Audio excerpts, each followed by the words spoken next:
My husband traded me for a 24-year-old influencer and signed away our prime Manhattan lease. 4 months later, he crawled into my boardroom facing total bankruptcy, only to realize his new girlfriend had already drained his accounts and vanished. The morning we finalized the split, Declan stood in the attorney's office looking like he was granting me a pardon. Tailored suit, smug posture, that patronizing smirk he used on investors. "Try not to be bitter," he said. "Try not to go broke," I replied. He scoffed. He signed the dissolution papers right there at 9:15 a.m. The Tribeca loft space, the one I had personally funded and negotiated the lease on, was entirely mine. Declan gave it up because Tatum convinced him that true innovators shouldn't be tethered to brick and mortar. She was 24. She thought aesthetics paid the bills. By 1 p.m. the next day, I called a commercial broker. Exactly a week later, I accepted an all-cash buyout from an international restaurant group for $2.4 million, a number that would make Declan choke. I signed the transfer and walked away. Declan didn't realize what I'd done until he tried to use the space for a pop-up launch and found his access codes revoked. He stood staring at the construction crews gutting the custom exposed brick. "You flipped the lease?" he texted. "I maximized an asset," I replied. "Just like you wanted." I assumed I was finally free. I wasn't. 4 months later, Declan was escorted into my forensic accounting firm at 4:30 p.m., looking exhausted and desperate. Tatum marched in right behind him in a designer trench coat. When she spotted me at the head of the conference table, her jaw dropped. "Absolutely not," she snapped. "Get us a different senior partner, Miss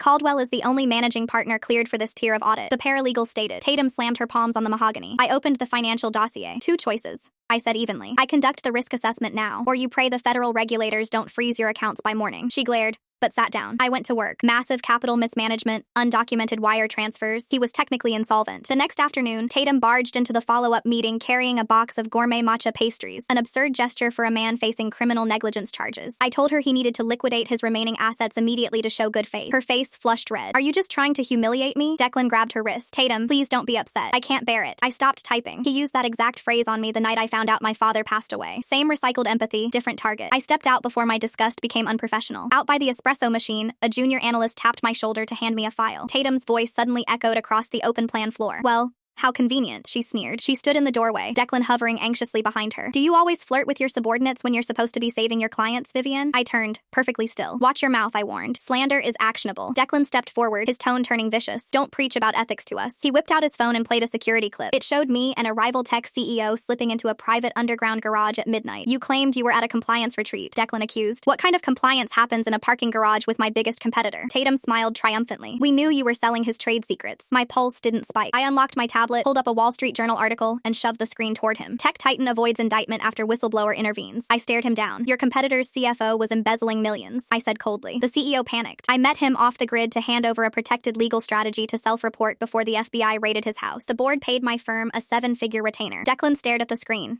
the arrogance draining from his face. "I tried to tell you I had a massive consulting breakthrough," I said. "You told me my job was too boring to discuss." He stood paralyzed. "In this marriage," I said quietly, "only one of us was a fraud." Tatum's smug grin vanished. I walked back to my office, but hidden in my encrypted drive, password protected and waiting, was a wire fraud report with Declan's digital signature on it. A federal offense he had no idea I had uncovered. And I had exactly 48 hours to decide whether to forward it to the Department of Justice. The clock started ticking the second the boardroom door clicked shut. I went back to my desk, poured a glass of ice water, and watched the condensation drip onto the leather coaster. I didn't feel victorious. I just felt tired. The adrenaline of the confrontation was already fading, leaving behind the cold, bureaucratic reality of the mess on my server. 3 hours later, my desk phone rang. It was the lobby receptionist. "Coralie, Vivian, Mr. Vance is back. He's causing a scene." I took the elevator down to the glass-walled atrium. Declan was pacing near the security turnstiles. His tie was loose. The smugness from the parking garage video was completely gone, replaced by a hollow, frantic panic. Tatum wasn't with him. "She's gone," he blurted out the second I badged through the gates. I crossed my arms. "Who?" "Tatum." He ran a hand through his hair, messing up the expensive salon styling he'd maintained since he left me. I went back to the hotel. Her bags are gone. The dog is gone. She blocked my number. I stared at him. I didn't feel an ounce of pity, but the sheer speed of it was clinically fascinating. "Declan, this is a forensic accounting firm. We don't track down runaway girlfriends. Call the police if you think she's missing." "She's not missing," he hissed, his voice cracking. He grabbed his phone and shoved it toward me, his hands shaking so badly I could barely read the screen. It was his mobile banking app. Zeros across the board. His personal checking. The joint business account they had opened. Even the emergency line of credit attached to his remaining startup equity. Maxed out and drained. "The wire transfers," I said quietly. "I thought they were pending approvals for the new vendor," he pleaded, grabbing the edge of the security turnstile. "She had the admin tokens. She told me it was a glitch with the international routing." "And you believed a 24-year-old influencer who thinks Excel is a photo editing app?" "She had a financial manager," he snapped, defensive even now. "A guy named Jasper Farrow. He handled her brand deals. She said he was moving the funds to a high-yield holding account to protect it from the audit." My stomach dropped. Just a fraction. I knew that name. Jasper Farrow wasn't a brand manager. He was a notorious restructuring consultant who specialized in legally sheltering assets for high-net-worth clients facing messy divorces, or impending bankruptcy. He operated purely in the gray area, and he didn't get out of bed for less than $100,000. Tatum hadn't just panicked and run when she realized the money was drying up. She had executed a meticulously planned exit strategy, and Declan had funded it. "Come upstairs," I said. I didn't bring him to the boardroom this time. I walked him straight to a small, windowless consultation room on the 8th floor. I sat across from him and opened my laptop. "Show me the transfers," I demanded. He logged into the web portal. I watched the screen as the transaction history populated. It was worse than I thought. She hadn't just drained the liquid cash. She had initiated a series of irrevocable wire transfers to an LLC in Delaware, which I immediately recognized as a shell structure Farrow favored. "It's gone, Declan. The money is legally categorized as a business investment into her media company. You authorized her as a co-signer on the account. I didn't authorize this. You gave her the tokens. In the eyes of the bank, you practically gift-wrapped it." I leaned back in my chair. "You are functionally bankrupt." He put his head in his hands. He looked small. The man who had sneered at me in the attorney's office, who had traded our decade-long marriage for a girl who documented her iced lattes, was sobbing in a sterile office in Midtown. I didn't reach out to comfort him. I thought about the loft in Tribeca. I thought about the years I spent paying his business loans while he found his vision. "There's something else," I said. I had to tell him. Not because I owed him, but because my firm's liability was on the line. I pulled up the encrypted drive and turned the screen so he could see the wire fraud report. He wiped his eyes and squinted at it. "What is this?" "This is a federal problem. When you were trying to hide assets from me during the divorce, you misclassified a $400,000 venture payout as a capital loss. You routed it through a dummy vendor. And you digitally signed the tax forms." All the color drained out of his face. You were auditing my current books. Forensic audits look backward. Declan, always, you brought me your mess, and I found the rot underneath it. You can't submit that. Vivienne, please.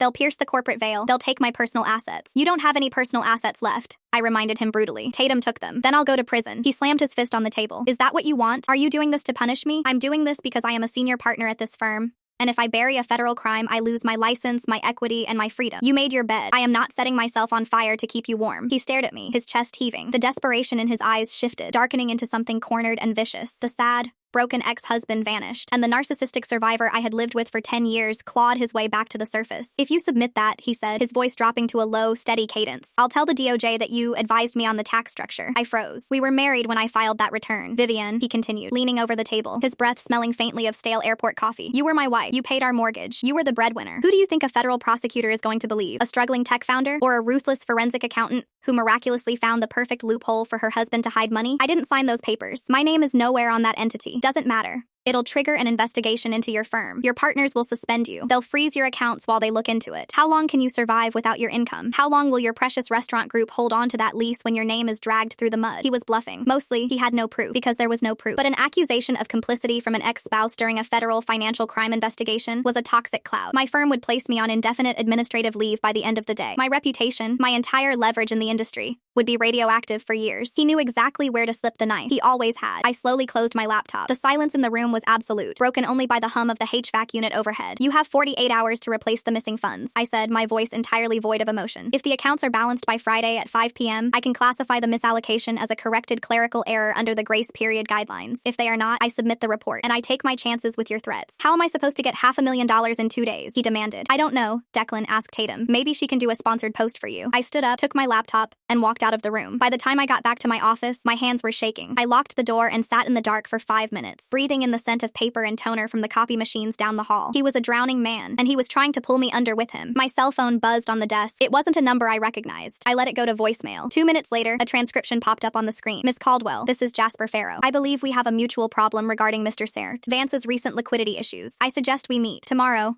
9 a.m. I stared at the glowing text. Tatum's phantom architect was reaching out to me. I didn't reply right away. You don't jump when a shark bumps the cage. I forwarded the transcribed voicemail to my secure personal drive and deleted it from the firm's telecom server. If Farrow wanted to talk, we were going to do it on my turf, under my conditions. I texted the number back from a masked VoIP line. "The Mercer Hotel lobby. Tomorrow, 8:30 a.m. Don't be late." I arrived at 8:15. The Mercer lobby was neutral ground, heavily trafficked, brightly lit, and utterly impossible to have a private conversation in if voices were raised. It was the kind of place where corporate assassins drank $20 matcha and pretended to read the Financial Times. I ordered a black coffee and sat at a low corner table facing the revolving doors. Farrow walked in at exactly 8:30. I recognized him from the sparse digital footprint he maintained, a scrubbed corporate headshot from an old Forbes article on shadow banking. He wore a charcoal suit that was expensive but entirely unremarkable, and he carried a slim leather folio. He looked like a mid-level actuary, which was undoubtedly by design. "Miss Caldwell," he said, pulling out the chair opposite me. He didn't offer his hand. "Mr. Farrow, keep your voice down and get to the point." He smiled, a tight, polite expression that didn't reach his eyes. "Straight to business. I appreciate that. I'll be brief. Your ex-husband ex-husband is causing a structural headache for my client. Your client being a 24-year-old influencer with a sudden,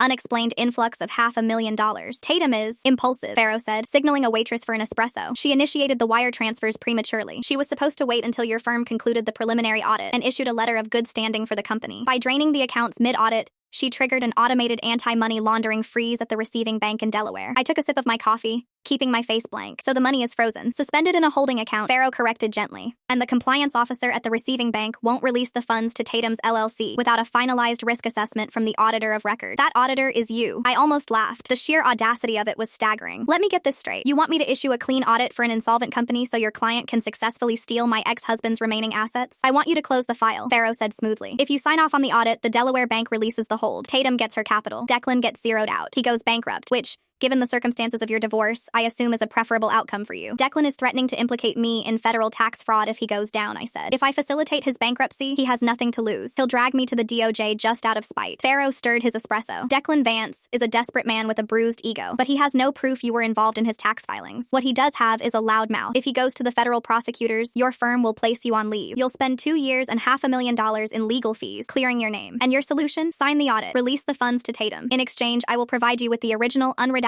communications between Declan and the offshore vendor he used to execute the fraud. Emails, Vivienne, digital signatures, IP addresses proving he routed the money from a hotel in Dubai while you were physically in New York. Irrefutable, documented proof that he acted entirely alone. He reached into his folio and slid a single sheet of paper across the table, face down. I turned it over. It was a printed screenshot of an email Declan had sent 2 years ago to a shell company in the Cayman Islands, explicitly detailing how to misclassify the venture payout to keep it out of our marital assets. Tatum forwarded me his entire archived inbox before she left him, Farrow said quietly. Sign the audit, and I give you the digital keys to the rest of the archive. You hand that to the DOJ, and Declan's threat against you evaporates instantly. He goes to federal prison, Tatum gets her startup capital, and you keep your partnership and your pristine reputation. He tapped the edge of the table, stood up, and buttoned his jacket. You have until tomorrow at 5 p.m. to submit the audit. I suggest you consider the math. He walked out, leaving me sitting with a lukewarm coffee and a piece of paper that held the key to my total exoneration. The trap was elegantly simple. If I refused Farrow, Declan would follow through on his threat, and the ensuing investigation would destroy my career, even if I was eventually cleared. But if I accepted Farrow's deal,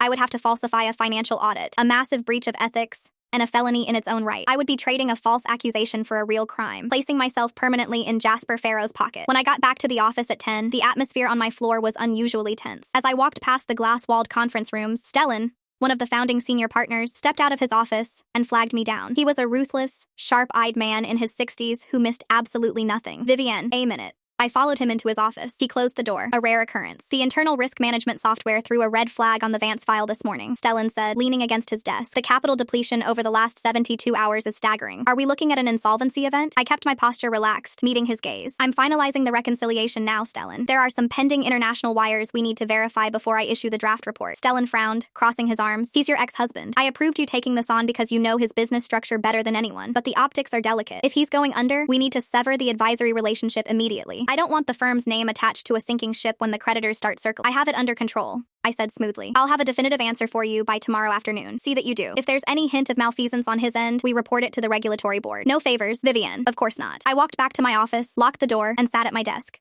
The walls felt like they were closing in. 48 hours. Declan was demanding I cover up his missing funds. Farrow was demanding I rubber stamp the theft. Stellan was demanding a clean, compliant resolution that protected the firm. I pulled up the printed email Farrow had given me. I looked at the routing numbers, the metadata, the timestamps. Farrow was smart, but he was arrogant. He assumed I was just going to choose between the lesser of two evils. He forgot what I did for a living. I didn't just read financial statements. I dismantled them. I opened a secure terminal on my computer, bypassing the firm's standard network, and logged into a global corporate registry database. I typed in the name of the Delaware LLC that Farrow had set up for Tatum. Farrow operated in the gray area, which meant he relied on layers of corporate anonymity. But every layer had a seam. You just had to know where to pull. I started with the registered agent. The LLC was housed at 1209 North Orange Street, in Wilmington, Delaware, a single, nondescript brick building that served as the legal address for over 300,000 corporate entities. For a rookie investigator, it was a brick wall. But I wasn't looking at where the company lived, I was looking at how it breathed. I pulled the incorporation documents. Farrow hadn't built this LLC from scratch for Tatum. He had bought an aged, off-the-shelf shell corporation that had been sitting dormant for 3 years. He did that to bypass the standard banking probationary periods for new businesses. It was a smart, expensive move, but when you buy an aged shell, you inherit its banking history. I picked up my desk phone and dialed the commercial compliance department of the receiving bank bank in Delaware. Commercial Fraud Division. Caden speaking. Caden, this is Vivienne Caldwell, managing partner at Caldwell & Vance Financial. I'm the auditor of record on the Declan Vance accounts. You currently have a freeze on a $500,000 incoming wire transfer originating from my client. Silence on the line, accompanied by the clatter of a keyboard. Miss Caldwell, yes, we're waiting on your finalized risk assessment before we can release the hold. I'm aware. But I'm looking at the flow of funds right now, Caden, and I have a question about your AML trigger. Did your automated system flag the transfer because of my client's depleted liquidity, or did it flag the receiving entity? Caden hesitated. Bank compliance officers are trained not to share receiving side data with the sending side auditor. You know I can't disclose the precise nature of the internal flag, Miss Caldwell. I know you can't, I said, keeping my voice perfectly level. But I also know that my firm is 48 hours away from filing a suspicious activity report with the federal regulators regarding massive capital mismanagement if I file that report. And it turns out your bank knowingly released stolen funds into an LLC managed by Jasper Farrow. Your department head is going to spend the next 6 months answering federal subpoenas. I'm trying to save us both a headache, Caden. Was the flag on Farrow? A long sigh filtered through the receiver. Caden dropped the corporate shield. The LLC is structured as a manager-managed entity. Tatum is listed as the sole member, but Farrow holds the exclusive administrative rights. The funds tripped the wire because Farrow routed a 20% consulting fee out of the holding account before the primary wire even cleared. The system caught it and froze everything. A cold, sharp smile spread across my face. He took $100,000 off the top while the transfer was still pending. Automated sweep. Caden confirmed. The second the money touched the Delaware account, the algorithm tried to kick 20% into an offshore trust in the Caymans. That's what triggered the hard freeze. We need your audit to prove the origin funds are clean before we untangle this mess. Understood, I said. Hold the freeze. Do not release a single cent. I'll have an update for you by tomorrow. I hung up the phone. Farrow hadn't just secured Tatum's exit. He was bleeding her dry in the process. He had promised her a smooth getaway, but the second her back was turned, he had siphoned a massive cut for himself, triggering the very bank freeze he was now blaming on my audit. He was playing both sides. He needed me to sign the audit not just to get Tatum her money, but to unlock his own embezzled fee. I opened Declan's digital dossier and scrolled down to his emergency contacts. Tatum's mobile number was still listed. I dialed it from my secure VoIP line so she couldn't see my caller ID. It rang 4 times before she picked up. Hello? Her voice was tight, guarded. Background noise gave her away. The soft clinking of silverware. The low hum of expensive HVAC. Room service. She was hiding out in a high-end hotel. Tatum, it's Vivienne. A sharp intake of breath. How did you get this number? I'm hanging up. Hang up and you lose your $500,000, I said flatly. She didn't hang up, but she didn't speak. Either. I could hear her breathing. Jasper Farrow just offered me a deal, I told her, leaning back in my chair. He told me that if I rubber stamp Declan's audit, the Delaware bank will unfreeze your money. In exchange, he gave me the digital leverage I need to stay out of Declan's tax fraud mess. It's a very neat, very tidy arrangement. Farrow gets his win, I keep my license, and you get your startup capital. Then sign it. Tatum snapped, trying to summon the bravado she'd had in my boardroom yesterday. You win, I win. Leave me alone. I haven't decided if I'm going to sign it yet, because there's a flaw in Farrow's narrative. He told you the money was frozen because of my firm's preliminary audit, didn't he? He said your firm put a hold on Declan's origin account. He lied to you, Tatum. I kept my tone casual, almost conversational. My firm doesn't have the authority to freeze a bank transfer. Only a bank can do that. And the Delaware bank didn't freeze it because of Declan. They froze it because the second the $500,000 hit the LLC, Jasper Farrow executed an automated sweep to siphon $100,000 into his own offshore trust. That's a lie, she said instantly. But her voice shook. Is it? Who holds the administrative tokens for your LLC? Silence. You're 24, I said gently, letting the reality crush down on her. You thought you were outsmarting a veteran tech founder. But Farrow is a shark who swims in much deeper water than you. He structured that LLC so he controls the flow of capital. If I sign that audit and the bank releases the funds, the very first thing that happens is Farrow's $100,000 transaction clears. After his cut and after taxes and penalties, you won't have enough left to launch a pop-up stand, let alone a media company. Why are you telling me this? Her voice cracked. You hate me. I don't care enough about you to hate you, I replied honestly. I care about my firm, my license, and my leverage. Farrow is trying to blackmail me into committing a felony so he can get his payday. I don't respond well to blackmail. What do you want me to do? I want you to meet me. Today, 1 o'clock. Where? The Tribeca loft. It's completely gutted, so there's nowhere for Farrow to hide a microphone. Just you and me. I don't have access to the loft anymore. The restaurant group changed the codes. I know, I said. I'm the one who gave them the property. I still have the master keys. I ended the call before she could argue. At 12:45 p.m., I stepped out of a cab onto the cobblestone street in Tribeca. The air was thick with humidity and the smell of hot asphalt. I looked up at the massive industrial windows of the third-floor space. 2 years ago, I had spent every weekend in there with contractors, picking out lighting fixtures and debating the merits of exposed ductwork, while Declan sat on a folding chair on his phone, complaining about the dust. Now, a commercial dumpster sat on the curb, filled with the remnants of my custom drywall. I unlocked the heavy steel door at the street level and walked up the stairwell. The loft was vast and echoing, stripped down to the raw brick and concrete subfloor. The construction crew was out for lunch. Tatum was standing in the center of the room. She was wearing designer sunglasses indoors, an oversized blazer, and clutching a leather tote bag like a shield, without the perfect lighting of her social media feeds. And stripped of the smug arrogance she'd worn in my office, she just looked young and incredibly tired. Take the sunglasses off, I said, walking toward her. My heels clicked loudly against the concrete. We aren't taking photos. She hesitated, then slid them off. Her eyes were red-rimmed. She hadn't slept. Did you call Farrow? I asked. I tried. It went to voicemail. She crossed her arms, shivering despite the heat racing radiating through the massive windows. I checked the LLC portal. He locked me out of the administrative view. I can only see the landing page now. Of course he did. He knows the freeze is causing panic, and he doesn't want you seeing the pending offshore sweep. I set my briefcase on a stack of drywall. Pharaoh is holding you hostage, and Declan is holding me hostage. It's a remarkably similar position. Declan has nothing on you, Tatum scoffed, though it lacked venom. Declan committed federal tax fraud 2 years ago, routed the money through a dummy vendor, and hid it in a marital tax return. If he goes down, he's threatening to tell the DOJ I masterminded it. It's a lie, but it's a lie that would end my career. Tatum stared at me, the pieces clicking together in her head. That's why Pharaoh wanted the audit signed. He promised to give you Declan's proof in exchange. Exactly. I leaned against the drywall. Pharaoh told me you forwarded him Declan's entire archived inbox, including the emails to the offshore vendor. Tatum looked away, staring at a patch of exposed brick. I didn't forward it to him. Jasper didn't even know about it until yesterday. The temperature in the room seemed to drop. I went completely still. What do you mean? I didn't give Jasper the archive, Tatum said, her voice dropping to a whisper. I have it. It's on a physical hard drive in my hotel safe. I downloaded it from Declan's laptop the night before I left, just as an insurance policy. I told Jasper about it yesterday morning when the bank froze the money, because I was panicking. I asked him if we could use the tax fraud to blackmail Declan into taking the blame for the wire transfers. My mind raced, recalibrating the entire chessboard. Pharaoh didn't have the proof. He had a printed screenshot he'd likely demanded Tatum text him as a sample, but he didn't possess the actual unredacted files. He was bluffing me. He was selling me a bridge he didn't own, hoping I'd sign the fraudulent audit before I realized he couldn't deliver the original metadata I needed for the DOJ. You have the drive, I repeated, making sure I understood the gravity of what she was saying. She nodded. It has everything. The emails, the vendor contracts, his digital signatures, all of it. Give it to me. Why should I? Her chin jutted out, a flash of the stubborn 24-year-old returning. It's the only leverage I have left. If Pharaoh steals my money, I'm broke. If I give you the drive, I have nothing. If you hold on to that drive, you are officially in possession of evidence of a federal financial crime, I explained coldly. The second the DOJ starts investigating Declan's insolvency, they'll subpoena everything you own. You're not an innocent bystander anymore, Tatum. You drained his accounts. They will tear your life apart looking for that money. And when they find out you downloaded his encrypted files and conspired with a shadow banker to hide the funds, you won't just be broke. You'll be indicted. She took a step back, her eyes widening. Jasper said it was a civil dispute. He said as long as I was a cosigner, it was just aggressive asset reallocation. Jasper lied to you. Again, because Jasper's name isn't on the transfer origins. Yours is. Tatum put a hand over her mouth, her breathing turning shallow. She was finally grasping the reality of the trap she'd walked into. I'll make you a deal, I said, stepping closer. You go back to your hotel. You bring me that hard drive. Hand it over, cleanly and quietly. And what do I get? She asked, her voice trembling. You get out of this without a criminal record. I picked up my briefcase. I'll instruct my firm to classify the missing $500,000 as a contested marital asset rather than a fraudulent theft. It buys you time. And I will personally show you how to file a formal complaint with the Delaware Banking Authority against Pharaoh for unauthorized fiduciary diversion. We freeze Pharaoh's offshore sweep permanently, but I still lose the money. You never had the money, Tatum. You were a mule for Pharaoh and a shiny distraction for Declan. The money is gone. Your only goal right now is keeping your freedom. She stood in the dusty, gutted loft, looking around at the massive space my money had bought and her illusions had lost. I'll meet you at your office at 4, she said quietly, with the drive. Don't be late,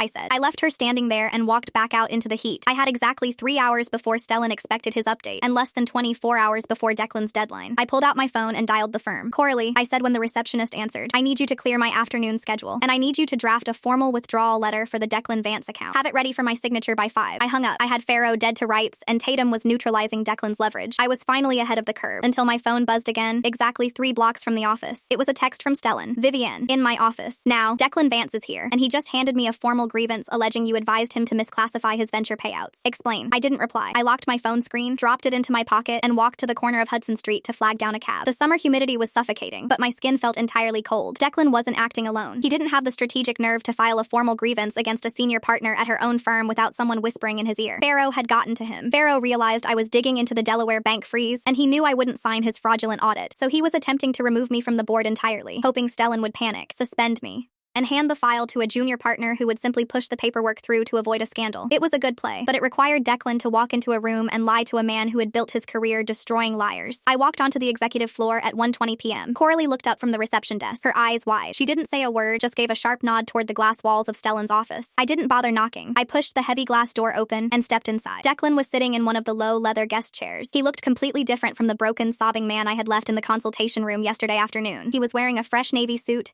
His hair was perfectly styled, and his posture was relaxed. The desperate, ruined ex-husband was gone. The charismatic, sociopathic tech founder was back. Stellan sat behind his massive oak desk. Between them lay a single, crisp, white document. Close the door, Vivienne, Stellan said. His voice was perfectly flat. That was never a good sign. I closed the door. The soundproofing instantly cut off the hum of the trading floor outside. I walked over and stood next to Declan's chair, but I didn't look at him. I kept my eyes on Stellan. Mr. Vance has presented the firm with a formal grievance, Stellan said, resting his forearms on the desk. He alleges that 2 years ago, while you were married, you utilized your expertise and your access to this firm's proprietary tax modeling software to help him construct an illegal offshore shell company. He claims you advised him to misclassify a $400,000 venture payout to hide it from your joint marital assets. That is a complete fabrication, I said evenly. I have the return right here, Vivian, Declan said. His tone was heavy, laced with a practiced, sorrowful reluctance. You walked me through the entire deduction process at our kitchen table. You told me it was a standard operating procedure for founders transitioning out of Series A funding. I trusted you. I finally looked down at him. You trusted me so much that you forged a vendor invoice from a dummy corporation in the Cayman Islands? Did I teach you how to do that at the kitchen table too? Declan didn't flinch. He looked at Stellan. She's trying to deflect. She initiated an unauthorized forensic sweep of my current company accounts yesterday, purely out of malice, because of our divorce. When I threatened to report her for the tax advice she gave me 2 years ago, she tried to blackmail me into silence. Stellan leaned back in his chair. His pale blue eyes flicked between us. Is that true, Vivian? Did you run an unauthorized forensic audit on his accounts? He came to us facing insolvency, I said. I ran a standard risk assessment. It took exactly 10 minutes to find a $500,000 deficit. The money had been wired out by his current girlfriend to an LLC in Delaware, just hours before he walked into this building. I informed him of his liability. That isn't blackmail. That is doing my job. Stellan's jaw tightened. A $500,000 deficit drained from his operating accounts, I confirmed. He doesn't have the capital to cover his payroll, let alone our retainer. He's trying to get me removed from the audit because he needs the firm to sign off on a clean bill of financial health so the receiving bank will unfreeze his stolen money. If he gets a junior partner to rubber stamp the file, the money vanishes permanently. Declan stood up. This is exactly what I'm talking about, Stellan. She's vindictive. She's trying to ruin my company because I left her. I demand that she be taken off my account immediately, and I expect a full refund of my retainer, or my attorneys will file this grievance directly with the SEC. It was a brilliantly executed threat. Declan didn't need to prove I helped him commit tax fraud. He just needed the threat of a SEC investigation to make Stellan flinch. A federal inquiry into a senior partner would trigger a massive audit of the entire firm. Clients would pull their accounts. Stock prices for our publicly traded clients would wobble. Stellan would never risk the firm's reputation over a messy divorce dispute. Stellan looked at the piece of paper on his desk, then looked at me. Vivian, step out for a moment. Stellan, he's lying, I said. I said step out. I held his gaze for 2 seconds, then turned and walked out of the office. I didn't go far. I stood by the espresso machine, watching through the soundproof glass. Declan was leaning over the desk now, talking animatedly, using his hands. He was selling the narrative. Stellan sat perfectly still, listening. After 5 minutes, Stellan nodded once. Declan smiled, buttoned his suit jacket, and shook Stellan's hand. When Declan walked out of the office, he spotted me by the espresso machine. He walked over,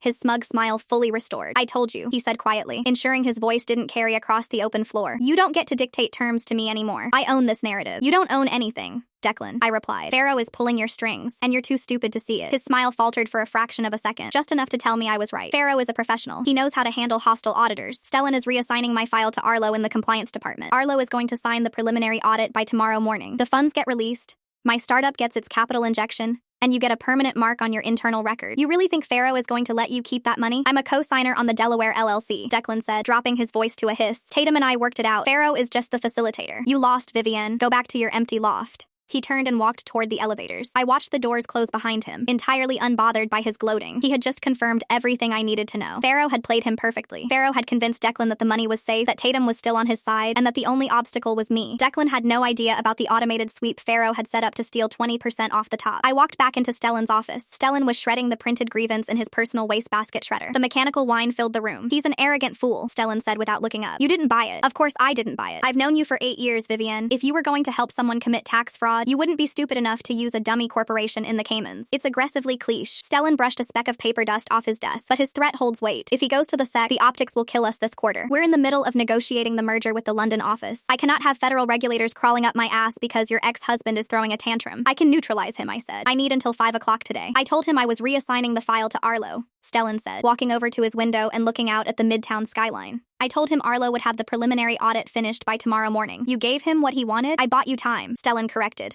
turning to face me. I haven't actually spoken to Arlo, but you have a massive liability problem, Vivian. Declan is insolvent. The money is gone. If this Pharaoh character is manipulating a bank freeze, it means we are auditing an active crime scene. I want Caldwell and Vance completely insulated. I have a meeting at 4 o'clock that will provide irrefutable, documented proof that Declan executed the tax fraud entirely on his own, without my knowledge or assistance. The moment I have that proof, his threat to the SEC becomes extortion. We can drop him as a client and report his insolvency to the authorities without any blowback on the firm. Stellan stared at me. He was calculating the risk. 4 o'clock, he finally said. If you don't have airtight proof by 5, I am formally suspending you from the partnership pending an internal review, and I am handing Declan's file to legal to begin damage control. I'll have it. I went back to my office and locked the door. It was 2:15 p.m. I had less than 2 hours before Tatum was supposed to arrive with the hard drive. I sat down at my desk and opened a new encrypted terminal. While I waited, I needed to understand exactly who Jasper Pharaoh was. I had tracked down his shell companies and his automated sweeps, but I hadn't looked at his client history. If Pharaoh was brazen enough to siphon $100,000 from a frozen bank transfer while a forensic forensic accountant was actively auditing the Origin accounts, he wasn't just a shadow banker. He was someone used to operating with total impunity. I bypassed the standard search engines and logged into a proprietary database we used for high net worth risk profiling. I typed in Jasper Farrow. The system chewed on the query for a long time. When the results finally populated, there were only 3 direct hits. No social media, no property records, no listed corporate affiliations, just 3 federal court dockets from the Southern District of New York. I opened the first one. It was a civil asset forfeiture case from 4 years ago. The defendant was a mid-sized private equity firm based in Chicago. They had been accused of systematically draining pension funds and hiding the capital in offshore trusts. The case had been settled quietly out of court. Jasper Farrow was listed as an unindicted co-conspirator. He had been brought in as an independent consultant 3 months before the pensions collapse. I opened the second docket. A commercial real estate developer in Miami, indicted for wire fraud. Farrow was listed on the periphery,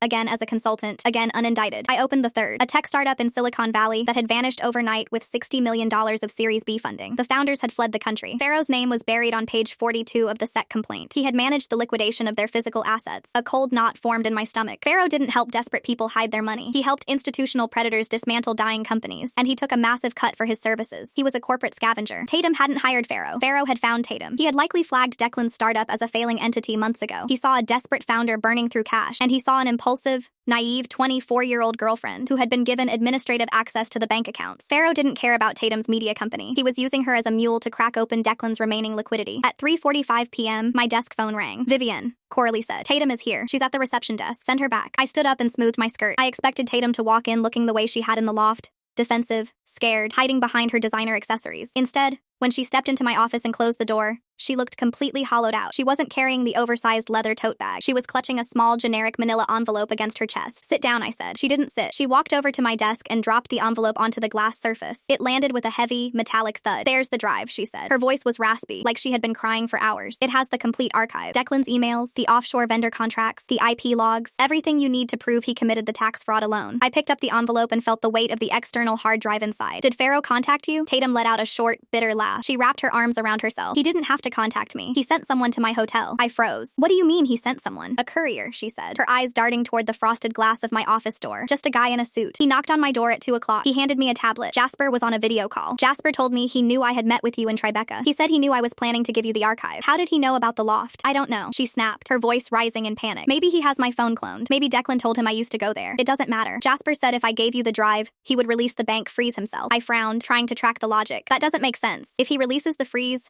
the money clears into your LLC. That's what you want. No, it isn't, Tatum whispered, because he changed the structure of the LLC this morning. I'm not the sole member anymore. She reached into her pocket, pulled out her phone, and shoved it across the desk toward me. The screen was open to the Delaware Corporate Registry portal. I looked at the updated filing. My blood went cold. Farrow hadn't just set up an automated sweep. He had filed an emergency corporate amendment at 9:00 a.m., utilizing a backdoor clause in the operating agreement that Tatum had blindly signed. He had injected a new primary stakeholder into the LLC. The stakeholder wasn't a person. It was a holding company based in Chicago. The exact same holding company that belonged to the private equity firm Farrow had worked for 4 years ago. The one that had drained the pension funds. They own 80% of it now, Tatum said, staring blankly at the wall. Jasper said if the money clears, it doesn't go to me. It goes to them. And he said if I try to stop it, the private equity firm will sue me for corporate sabotage because technically, I signed the operating agreement that gave them the right to acquire the assets. She looked at me, her eyes pleading. He said if you sign the audit, they take the money legally, and they'll let me walk away with $20,000. Just enough to disappear. If you don't sign the audit, they'll sue me into the ground. I set her phone down on the desk. Farrow wasn't a scavenger. He was a cleaner for the private equity firm. Declan owed them money. His startup had taken Series B funding from a subsidiary of that Chicago firm, and when he started burning through the cash, they realized they were never getting a return on their investment. They couldn't legally claw the money back from a failing startup without triggering a massive bankruptcy battle with other creditors, so they hired Farrow to steal it for them. Farrow used Tatum to wire the last $500,000 out of Declan's accounts under the guise of an influencer media company. Now, all they needed was a clean forensic audit from my firm to legitimize the transfer of funds across state lines. If I signed the audit, Caldwell and Vance Financial became complicit in an institutional asset stripping operation. If I refused, Farrow would destroy Tatum, and Declan would follow through on his threat to the SEC, dragging my firm into federal court anyway. Vivienne, Tatum asked, her voice trembling. What are you going to do? I picked up the manila envelope, opened the flap, and slid the silver hard drive out onto my desk. I'm going to do my job, I said. I plugged the silver drive into the encrypted terminal on my desk. Tatum sat rigidly in the guest chair, watching the progress bar crawl across my screen. It took 4 minutes to decrypt the archive. When the folders populated, I didn't search for the offshore vendor first. I searched for the Chicago holding company. Farrow had left a trail, because men like Farrow always assume they are the smartest people in the room. I found the original Series B funding agreement Declan had signed 3 years ago. There it was.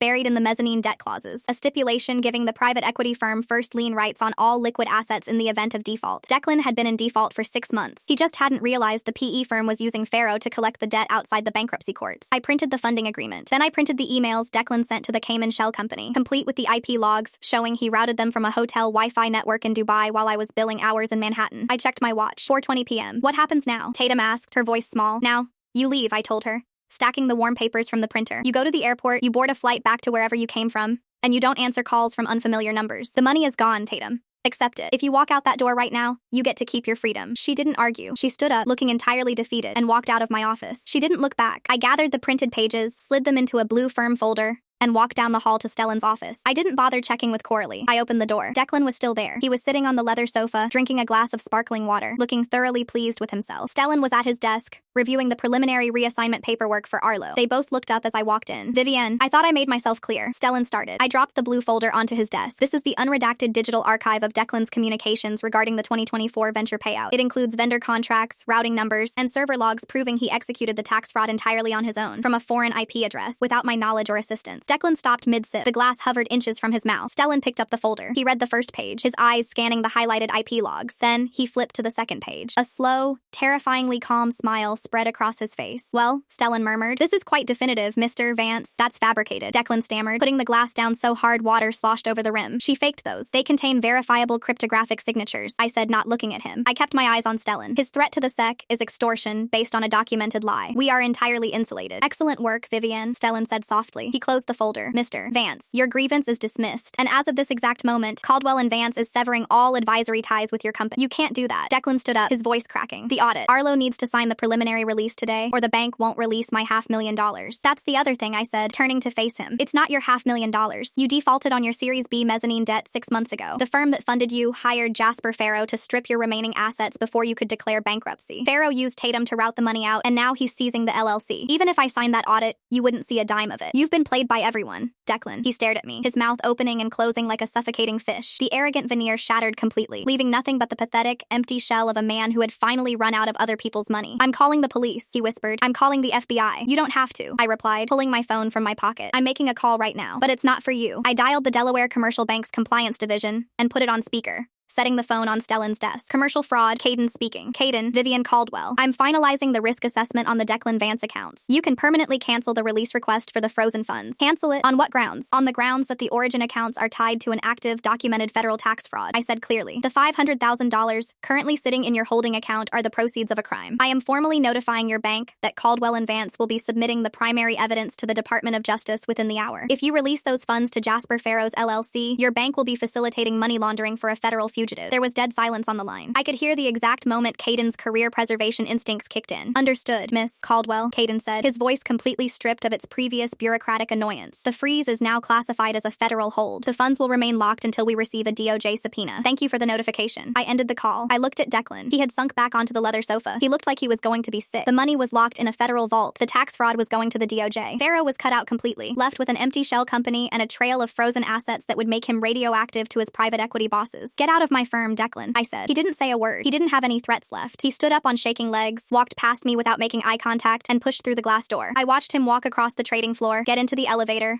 and disappear. Stellan leaned back in his chair and tapped the blue folder. I'll have legal draft the DOJ submission. We'll courier it over before close of business. He looked at me, a genuine measure of respect in his sharp eyes. Take the rest of the week off, Vivienne. You've earned it. I have a quarterly review for the tech portfolio on Thursday, I said. I'll be here. I walked back to my office. The late afternoon sun was slanting through the floor-to-ceiling windows, casting long golden shadows across my mahogany desk. The building was quiet, the frantic energy of the trading day winding down into a steady, profitable hum. I sat in my chair and looked out at the Manhattan skyline. Down in Tribeca, my former loft was being gutted and rebuilt into an international restaurant space that would deposit a quiet, massive dividend into my portfolio every single quarter. Here in Midtown, my career was bulletproof. I opened my laptop, deleted the temporary encrypted files from my terminal, and opened my next client dossier.